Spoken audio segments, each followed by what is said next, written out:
گزشتہ جمعے کو جمعیت علماء اسلام پاکستان کے امیر مولانا فضل الرحمان کی اپیل پر ملک کے مختلف شہروں میں احتجاجی مظاہرے ہوئے اور حکومت سے مطالبہ کیا گیا کہ دینی مدارس و مراکز کے خلاف یہ کارروائیاں بند کی جائیں اور امریکیوں کو دینی مدارس کے خلاف اس قسم کی حد درجہ اشتعال انگیز حرکتوں سے روکا جائے۔ دوسری طرف روزنامہ نوائے وقت لاہور 8 مئی 2002 کی خبر کے مطابق بھارت کے صوبے مغربی بنگال کی حکومت نے امریکی قونصلر کے ایک مدرسے میں جانے کا نوٹس لے لیا ہے اور اس کی تحقیقات کا حکم دے دیا گیا ہے۔ خبر کے مطابق مغربی بنگال کے وزیر اعلیٰ مسٹر براویب بھٹاچاریہ نے کلکتہ شہر کے ایک مدرسے میں نصاب کے معائنے کے لیے امریکی قونصلر کے جانے کے واقعے کا نوٹس لیا اور چیف سیکرٹری کو واقعے کی تحقیقات کا حکم دے دیا۔ خبر کے مطابق صوبائی حکومت نے اسے بھارتی معاملات میں مداخلت قرار دیا ہے۔ حکومت پاکستان سے بھی عرض ہے کہ اگر امریکی خواہشات اور دباؤ کی اس شدید دھند میں اسے قومی خود مختاری اور ملی وقار کے ناگزیر تقاضے براہ راست دکھائی نہیں دے رہے تو کم از کم وہ مغربی بنگال کی حکومت کے اس اقدام سے ہی رہنمائی حاصل کرے کہ زندہ قومیں اور آزاد ممالک اپنے معاملات میں غیر ملکی مداخلت پر کس طرح کا طرز عمل اختیار کیا کرتے ہیں۔ خدا کرے کہ ہمارے حکمرانوں کی آنکھیں کھلیں اور وہ امریکہ کی دھاندلیوں اور چیرہ دستیوں کے خلاف اپنے ملک کے وقار اور قومی آزادی کے تقاضوں کو بھی سمجھ سکیں۔ سیرت نبوی صلی اللہ علیہ وآلہ وسلم کی روشنی میں جہاد کا مفہوم۔ جہاد کا لفظ لغوی مفہوم کے حوالے سے کوشش، محنت و مشقت اور تگ و دو کی مختلف شکلوں کا احاطہ کرتا ہے، اور اسے دینی پس منظر میں لیا جائے تو اسلام کی سربلندی، دعوت و تبلیغ، ترویج و تنفیذ اور تحفظ و دفاع کے لیے کی جانے والی مختلف نوع عملی کوششوں کے ساتھ ساتھ ایک مسلمان کی حیثیت سے اپنی خواہشات پر کنٹرول اور نفس کی اصلاح کی مساعی پر بھی جہاد کا لفظ بولا گیا ہے۔ اس کی قرآن و سنت میں بہت سی مثالیں ملتی ہیں، لیکن جہاد کا ایک خصوصی مفہوم جنگ اور محاربہ بھی ہے، جسے قرآن کریم میں جہاد فی سبیل اللہ اور قتال کے عنوان سے تعبیر کیا گیا ہے، اور سینکڑوں آیات قرآنی اور ہزاروں احادیث نبویہ میں اس کا تذکرہ موجود ہے، اور اس جہاد کے فضائل، احکام، مسائل اور مقصدیت پر قرآن و سنت میں پورے اہتمام کے ساتھ جا بجا روشنی ڈالی گئی ہے۔ یہ ہے اللہ کے دین کی سربلندی کے لیے کافروں کے خلاف میدان جنگ میں صف آرا ہو کر ہتھیاروں کے ساتھ ان سے معرکہ آرائی کرنا اور قتل و قتال کے ذریعے سے کفر پر غلبہ حاصل کرنے کی کوشش کرنا، جس کی اہمیت و فضیلت پر قرآن کریم اور سنت نبوی کی سینکڑوں تصریحات گواہ ہے، اور اس کو آج کے دور میں اس وجہ سے سب سے زیادہ تنقید و اعتراض کا نشانہ بنایا جاتا ہے کہ جدید عقل و دانش کے نزدیک عقیدہ و مذہب کے فروغ اور غلبے کے لیے ہتھیار اٹھانا تہذیب و تمدن کے تقاضوں کے خلاف ہے، اور ایسا کرنا بنیاد پرستی، انتہا پسندی اور دہشت گردی کے دائرے میں آتا ہے۔ اس سلسلے میں آگے بڑھنے سے قبل ایک بات کی وضاحت ضروری سمجھتا ہوں کہ عقیدہ و مذہب کے لیے ہتھیار اٹھانے اور باطل مذاہب پر حق مذہب کی بالادستی کے لیے عسکری جنگ لڑنے کا آغاز حضرت محمد رسول اللہ صلی اللہ علیہ وآلہ وسلم نے نہیں کیا، بلکہ جہاد کا یہ عمل آسمانی ادیان میں پہلے سے تسلسل کے ساتھ چلا آ رہا ہے، اور جناب نبی اکرم صلی اللہ علیہ وآلہ وسلم نے اس حوالے سے تاریخ میں کسی نئے عمل اور اسلوب کا اضافہ کرنے کی بجائے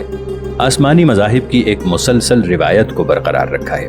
چنانچہ جس طرح قرآن کریم میں جہاد اور مجاہدین کا تذکرہ پایا جاتا ہے، اسی طرح بائبل میں بھی ان مجاہدین اور مذہبی جنگجوؤں کا ذکر موجود ہے جو بنی اسرائیل نے اپنے مذہب کے دفاع اور اپنی آزادی اور تشخص کے تحفظ کے لیے لڑی۔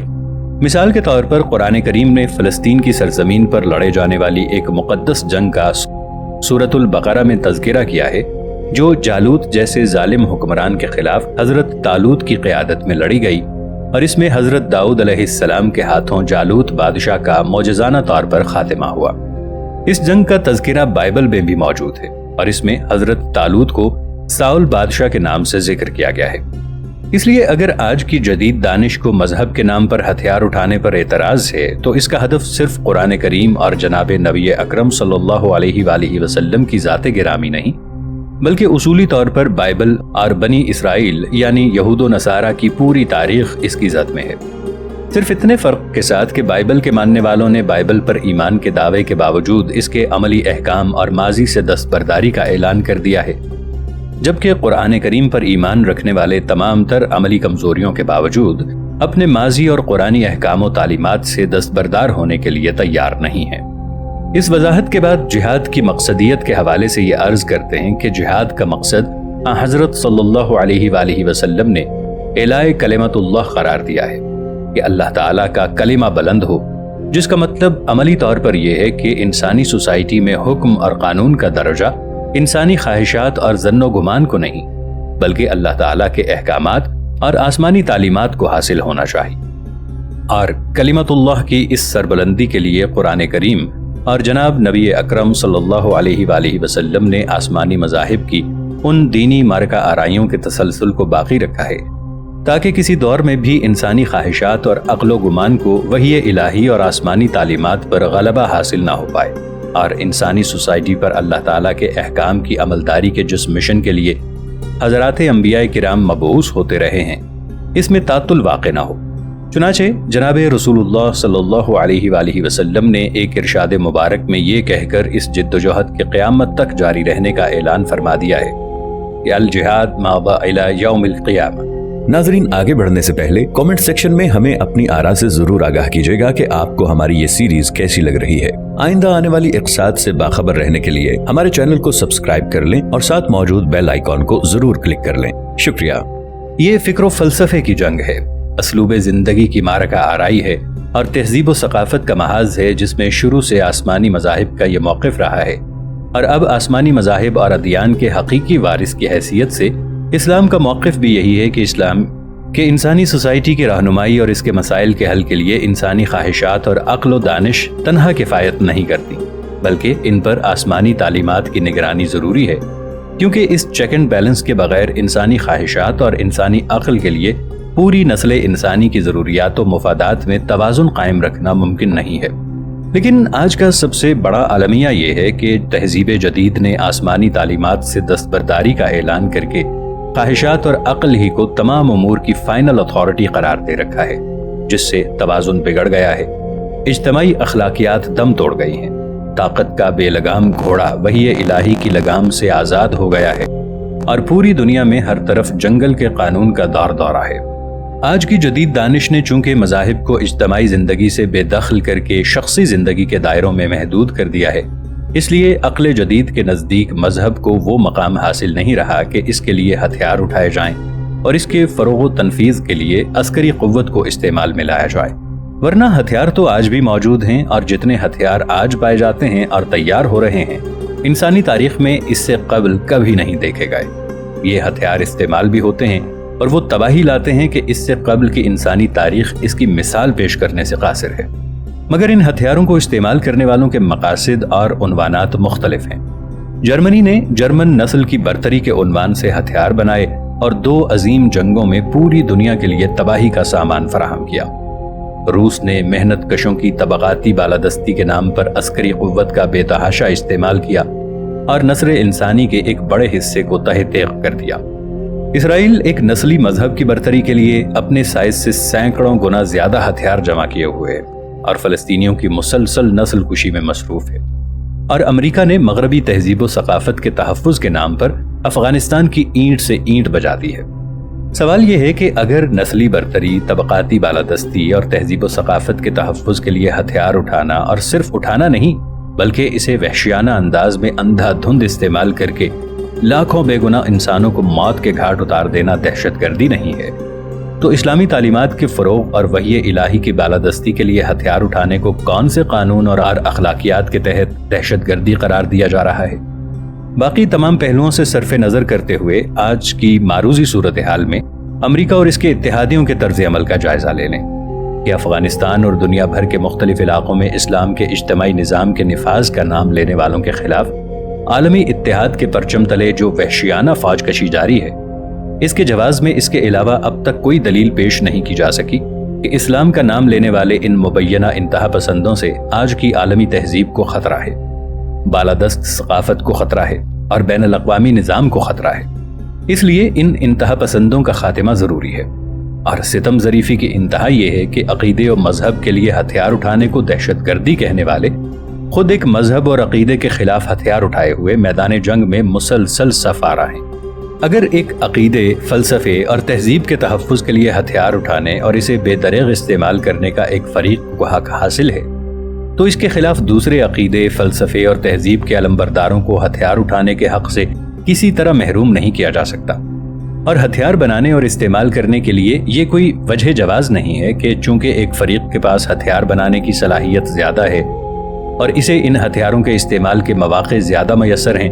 اس لیے اسے تو ہتھیار بنانے اور چلانے کا حق حاصل ہے، اور دوسرا فریق اس صلاحیت میں کمزور اور ان مواقع کی فراوانی سے محروم ہے، اس لیے اسے اس کا سرے سے کوئی حق نہیں ہے۔ آج امریکہ اور اس کے اتحادی اس بات پر مطمئن ہیں کہ جو جنگ وہ لڑ رہے ہیں وہ اعلیٰ مقاصد کی خاطر لڑی جا رہی ہے، انسانیت کی بھلائی کی جنگ ہے، اور ان کے بقول اعلیٰ ترین تہذیبی اقدار کے تحفظ کی جنگ ہے۔ جنگ کی اسی مقصدیت کی وجہ سے انہیں اس عظیم جانی و مالی نقصان کی کوئی پرواہ نہیں ہے جو دنیا بھر میں ان کے ہاتھوں مسلسل جاری ہے۔ انسان مر رہے ہیں، عورتیں بیوہ ہو رہی ہیں، بچے یتیم ہوتے جا رہے ہیں، عمارتیں کھنڈرات میں تبدیل ہوتی جا رہی ہیں، ملکوں اور قوموں کی معیشتیں تباہ ہو رہی ہیں، اور امن و امان کا توازن مسلسل بگڑتا چلا جا رہا ہے۔ لیکن ایسا کرنے والے چونکہ اپنے زوم کے مطابق یہ سب کچھ اعلیٰ مقاصد کے لیے کر رہے ہیں اور ان اقدامات کے ذریعے سے اعلیٰ تہذیب و ثقافت کا تحفظ کر رہے ہیں، اس لیے ان کے خیال میں یہ سب کچھ جائز ہے اور جنگ کا حصہ ہے، جسے کسی چون و چرا کے بغیر پوری نسل انسانی کو برداشت کرنا چاہیے۔ یہی بات اسلام کہتا ہے، اور جناب نبی اکرم صلی اللہ علیہ وآلہ وسلم نے فرمایا ہے کہ نسل انسانی کے لیے نجات کا راستہ انسانی خواہشات اور صرف انسانی عقل نہیں ہے، بلکہ وحی الہی کی نگرانی اور آسمانی تعلیمات کی برتری انسانی سوسائٹی کے لیے ضروری ہے۔ اور اسلام کے نزدیک انسانیت کی اعلیٰ اقدار اور تہذیبی روایات کا سرچشمہ انسانی خواہشات اور عقل محض نہیں، بلکہ وحی الہی اور آسمانی تعلیمات ہیں۔ اس لیے ایک مسلمان اگر ان مقاصد کے لیے ہتھیار اٹھاتا ہے تو دنیا کی مسلمہ روایات اور تاریخی عمل کی روشنی میں اسے یہ کہہ کر اس حق سے محروم نہیں کیا جا سکتا کہ مخالف فریق کے نزدیک اس کا یہ عمل دہشت گردی قرار پا گیا ہے۔ اس اصولی وضاحت کے بعد قرآن و سنت کی روح سے جہاد کی چند عملی صورتوں کے بارے میں کچھ معروضات پیش کرنا چاہتے ہیں۔ قرآن کریم نے بنی اسرائیل کے حوالے سے جہاد کے ایک حکم کا تذکرہ سورۃ المائدہ میں کیا ہے کہ جب حضرت موسیٰ علیہ السلام فرعون کے چنگل سے بنی اسرائیل کو نکال کر صحرائے سینا میں خیمہ زن ہوئے تو اللہ تعالیٰ کی طرف سے بنی اسرائیل کو حکم ملا کہ وہ بیت المقدس کو عمالقہ سے آزاد کرانے کے لیے جہاد کریں اور آگے بڑھ کر حملہ آور ہوں، مگر غلامی کے دائرے سے تازہ نکلنے والے مرعوب قوم کو اس کا حوصلہ نہ ہوا، اور پھر اس کے 40 سال بعد بنی اسرائیل کی نئی نسل نے حضرت یوشع بن نون علیہ السلام کی قیادت میں جنگ لڑ کر بیت المقدس کو آزاد کرایا۔ قرآن کریم نے بنی اسرائیل ہی کے حوالے سے ایک اور جہاد کا تذکرہ کیا ہے جس کا حوالہ ہم پہلے بھی دے چکے ہیں کہ جالوت نامی ظالم بادشاہ نے فلسطین کے بہت سے علاقوں پر قبضہ کر کے بنی اسرائیل کو مظالم کا شکار بنانا شروع کیا، تو اللہ تعالیٰ کے پیغمبر حضرت سموئیل علیہ السلام کے حکم پر طالوت بادشاہ کی قیادت میں بنی اسرائیل کی مٹھی بھر جماعت نے جالوت کا مقابلہ کیا اور اسے میدان جنگ میں شکست دے کر فلسطین کے علاقے آزاد کرائے۔ جناب نبی اکرم صلی اللہ علیہ وآلہ وسلم نے اپنی حیات مبارکہ میں کفار مکہ کے خلاف بہت پہلے بڑے معرکے کی قیادت بدر کے میدان میں کی اور قریش کو شکست دے کر شاندار کامیابی حاصل کی۔ یہ جنگ قریش مکہ کے ان عزائم پر ضرب لگانے کے لیے بپا ہوئی تھی جو وہ اسلام کو ختم کرنے اور جناب نبی اکرم صلی اللہ علیہ وآلہ وسلم اور ان کی جماعت کو ناکام بنانے کے لیے اختیار کیے ہوئے تھے۔ اس کے بعد احد اور احزاب کی جنگیں بھی اسی پس منظر میں تھیں، اور اس کشمکش کا خاتمہ اس وقت ہوا جب آپ صلی اللہ علیہ وآلہ وسلم نے 8 ہجری میں خود پیش قدمی کر کے مکہ مکرمہ پر قبضہ کر لیا۔ یہود مدینہ کے ساتھ حضرت صلی اللہ علیہ وآلہ وسلم نے امن و امان کے ماحول میں وقت بسر کرنے کی کوشش کی، لیکن یہودیوں کی سازشوں اور عہد شکنیوں کی وجہ سے ایسا ممکن نہ رہا، تو آپ صلی اللہ علیہ وآلہ وسلم نے یہودیوں کے سب سے بڑے مرکز خیبر پر حملہ آور ہو کر اسے فتح کر لیا اور یہود کا زور توڑ دیا۔ قیصر روم کے باج گزاروں نے مسلمانوں کے ساتھ چھیڑ چھاڑ کی اور یہ خبر ملی کہ خود قیصر روم مدینہ منورہ پر حملے کی تیاری کر رہا ہے، تو جناب نبی اکرم صلی اللہ علیہ وآلہ وسلم نے مدینہ منورہ میں اس کا انتظار کرنے کی بجائے شام کی سرحد کی طرف پیش قدمی کی اور تبوک میں 1 ماہ قیام کر کے رومی فوجوں کا انتظار کرنے کے بعد وہاں سے واپس تشریف لائے۔ یہ تو چند کھلی جنگیں ہیں جو علانیہ لڑی گئیں، لیکن ان سے ہٹ کر ایسی متعدد کارروائیاں بھی سیرت النبی کے ریکارڈ میں ملتی ہیں جنہیں چھاپہ مار کارروائیوں سے تعبیر کیا جاتا ہے۔ مدینہ منورہ کے ایک سازشی یہودی سردار کعب بن اشرف کو جناب نبی اکرم صلی اللہ علیہ وآلہ وسلم کے ایما پر حضرت محمد بن مسلمہ رضی اللہ عنہ اور ان کے رفقا نے شبخوں مار کر قتل کیا۔ خیبر کے نواح کے ایک اور سازشی یہودی سردار ابو رافع کو جناب نبی اکرم صلی اللہ علیہ وآلہ وسلم کے حکم پر حضرت عبداللہ بن عتیق رضی اللہ تعالی عنہ نے اسی قسم کی چھاپہ مار کارروائی کے ذریعے سے قتل کیا۔ جناب نبی اکرم صلی اللہ علیہ وآلہ وسلم کی حیات مبارکہ کے آخری ایام میں یمن کے اسلامی صوبے پر ایک مدعی نبوت اسود انسی نے قبضہ کر کے حضرت صلی اللہ علیہ وآلہ وسلم کے مقرر کردہ گورنر کو شہید کر دیا اور اسلامی ریاست کے عمال کو یمن چھوڑنے پر مجبور کر دیا، تو آپ صلی اللہ علیہ وآلہ وسلم کے ایما پر حضرت فیروز ویلمی رضی اللہ عنہ اور ان کے رفقا نے چھاپہ مار کارروائی کر کے اسود انسی کو رات کی تاریکی میں قتل کیا اور یمن پر اسلامی اقتدار کا پرچم دوبارہ لہرا دیا۔ صلح حدیبیہ میں قریش مکہ کی بعض ناجائز اور یک طرفہ شرائط کے خلاف دباؤ ڈالنے کے لیے حضرت ابو بصیر رضی اللہ عنہ اور حضرت ابو جندل رضی اللہ عنہ نے سمندر کے کنارے ایک باقاعدہ چھاپہ مار کیمپ قائم کیا اور قریش کا شام کی طرف تجارت کا راستہ غیر محفوظ بنا دیا، جس سے مجبور ہو کر قریش کو صلح حدیبیہ کے معاہدے میں شامل اپنی یک طرفہ شرائط واپس لینا پڑیں اور ابو بصیر رضی اللہ عنہ کی چھاپہ مار کارروائیوں سے تنگ آ کر قریش کو حضور صلی اللہ علیہ وآلہ وسلم سے دوبارہ گفتگو کرنا پڑی۔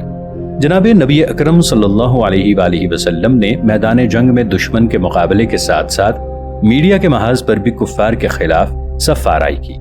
چنانچہ غزوہ احزاب کے بعد حضور صلی اللہ علیہ وآلہ وسلم نے مدینہ منورہ کے ایک اجتماع میں باقاعدہ طور پر اس کا اعلان کیا کہ اب قریش مکہ کو مدینہ منورہ پر حملہ آور ہونے کی جرت نہیں ہوگی، لیکن اب وہ زبان کی جنگ لڑیں گے اور مسلمانوں کے خلاف پورے عرب میں پروپیگنڈے اور منافرت انگیزی کا بازار گرم کریں گے۔ آپ صلی اللہ علیہ وآلہ وسلم نے اس موقع پر شعر و خطابت سے تعلق رکھنے والے صحابہ کرام کو میدان میں آنے کی دعوت دی اور انہیں ترغیب دلائی۔ چنانچہ حضرت حسان بن ثابت رضی اللہ عنہ، حضرت عبداللہ بن رواحہ رضی اللہ عنہ اور حضرت کعب بن مالک رضی اللہ عنہ نے کھلے بندوں اعلان کر کے یہ محاذ سنبھالا اور شعر و شاعری کے محاذ پر کفار کے حملوں کا پوری جرت کے ساتھ مقابلہ کیا۔ زیادہ تفصیلات کا موقع نہیں، لیکن ان گزارشات سے اتنی بات ضرور سامنے آ گئی ہوگی کہ جناب رسول اللہ صلی اللہ علیہ وآلہ وسلم نے اسلام کی سربلندی اور امت مسلمہ کے تحفظ و استحکام کے لیے موقع و محل کی مناسبت سے جنگ کی ہر ممکنہ صورت اختیار کی، اور محاذ آرائی کے جس اسلوب نے بھی حضرت صلی اللہ علیہ وآلہ وسلم کے سامنے اپنا چیلنج رکھا، اسے جواب میں مایوسی کا سامنا نہیں کرنا پڑا۔ آج کے حالات میں جہاد کے حوالے سے دو سوال عام طور پر کیے جاتے ہیں۔ ایک یہ کہ دنیا کے مختلف حصوں میں مسلمان مجاہدین کی چھاپہ مار کارروائیوں کی شرعی حیثیت کیا ہے، اور کیا کسی علاقے میں جہاد کے لیے ایک اسلامی حکومت کا وجود اور اس کی اجازت ضروری نہیں ہے۔ اس کے جواب میں عرض کرتا ہوں کہ اس سلسلے میں حضرت ابو بصیر رضی اللہ عنہ کا کیمپ اور حضرت فیروز دیلمی رضی اللہ عنہ کی چھاپہ مار کارروائی میں ہمارے سامنے واضح مثال موجود ہے۔ حضرت ابو بصیر رضی اللہ عنہ نے اپنا کیمپ حضور صلی اللہ علیہ وآلہ وسلم کی اجازت سے قائم نہیں کیا تھا، لیکن جب یہ کیمپ اپنے مقاصد میں کامیاب ہوا تو آپ صلی اللہ علیہ وآلہ وسلم نے نہ صرف اس کے نتائج کو قبول کیا، بلکہ قریش کی طرف سے یک طرفہ شرائط سے دستبرداری کے بعد اس کیمپ کے مجاہدین کو باعزت طور پر واپس بلا لیا۔ اسی طرح یمن پر اسود انسی کا غیر اسلامی اقتدار قائم ہونے کے بعد جناب نبی اکرم صلی اللہ علیہ وآلہ وسلم نے مدینہ منورہ سے فوج بھیج کر لشکر کشی نہیں کی، بلکہ یمن کے اندر مسلمانوں کو بغاوت کرنے کا حکم دیا، اور اسی بغاوت کی عملی شکل وہ چھاپہ مار کارروائی تھی جس کے نتیجے میں اسود انسی قتل ہوا تھا۔ دوسرا سوال یہ ہوتا ہے کہ اگر جہاد شرعی فریضے کی حیثیت رکھتا ہے تو جو مسلمان غیر مسلم اکثریت کے ملکوں میں اقلیت یعنی مائنورٹی کے طور پر رہتے ہیں، ان کی ذمہ داری کیا ہے، اور کیا ان کے لیے جہاد میں شمولیت ضروری نہیں ہے؟ اس کے جواب میں دو واقعات کا حوالہ دینا چاہوں گا۔ ایک یہ کہ غزوہ بدر کے موقع پر حضرت حذیفہ بن یمان رضی اللہ عنہ اور ان کے والد محترم جناب رسول اللہ صلی اللہ علیہ وآلہ وسلم کی خدمت میں حاضر ہوئے اور عرض کیا کہ ہم آپ کی خدمت میں جہاد میں شمولیت کے لیے حاضر ہو رہے تھے کہ راستے میں کفار کے ایک گروہ نے گرفتار کر لیا، اور اس شرط پر انہوں نے ہمیں رہا کیا ہے کہ ہم ان کے خلاف جنگ میں مسلمانوں کے ساتھ مل کر حصہ نہیں لیں گے۔